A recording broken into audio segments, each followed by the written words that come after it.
నేను ఇప్పుడు మీకు చూపిస్తుంది అధ్యక్ష, ఇది Oxford compact English to English Telugu dictionary. ఇది సప్లై చేసింది గత ప్రభుత్వంలో ఉన్న జగన్మోహన్ రెడ్డి ప్రభుత్వం సప్లై చేసింది. ఈ బుక్ నే నేను చూపిస్తాను. 5 సంవత్సరాలు ఈ బుక్ నే పిల్లలకందరికి ఇచ్చారు. వెనకాల జగన్మోహన్ రెడ్డి గారి బొమ్మతో, నవరత్నాల బొమ్మతో ఉంది అధ్యక్ష.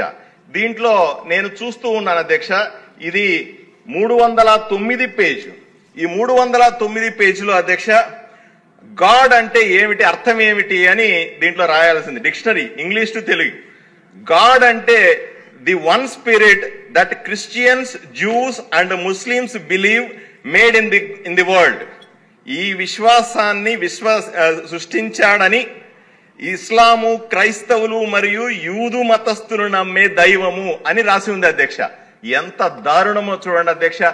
దేవుడు అంటే కేవలం ఇస్లాములు, క్రైస్తవులు, యూదు మతస్థులు నమ్మే ప్రార్థన గాడ్ ని గాడ్ అంటారట.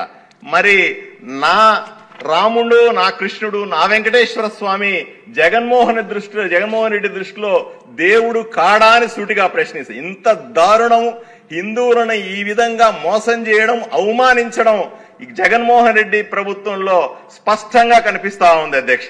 అదే సందర్భంలో మరి మీరేం చేశారండి? అదే సందర్భంలో మొన్ననే మన మంత్రి గారు లోకేష్ బాబు గారు పిలిచినప్పుడు మాకు ఈ డిక్షనరీ కూడా ఇచ్చారండి. ఇది పిల్లలకి ఇవ్వబోతున్నామనే డిక్షనరీ అధ్యక్ష.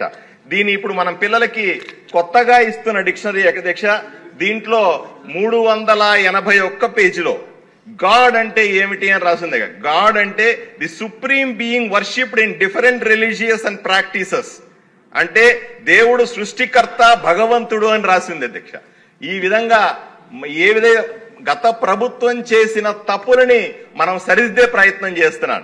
చిన్న బిడ్డల దగ్గర నుంచి కూడా మత విశ్వాసాలని దీంట్లో చొప్పించి పరమత సహనాన్ని పెంచడానికి మనం ప్రయత్నం చేస్తా ఉంటే, ఇంతకుముందు జగన్మోహన్ రెడ్డి ప్రభుత్వంలో చిన్నప్పటి నుంచి ఇతర మతాల మీద ద్వేషం, కేవలం ఒక ఇస్లామునో లేకపోతే క్రిస్టియన్లనో ప్రమోట్ చేసే విధంగా, వాళ్ళని గొప్పవాళ్లుగా చూపించే విధంగా చేసిన ప్రయత్నాన్ని ఈ రోజు ప్రజలందరూ కూడా ఈసడించుకుంటున్నారు అధ్యక్ష.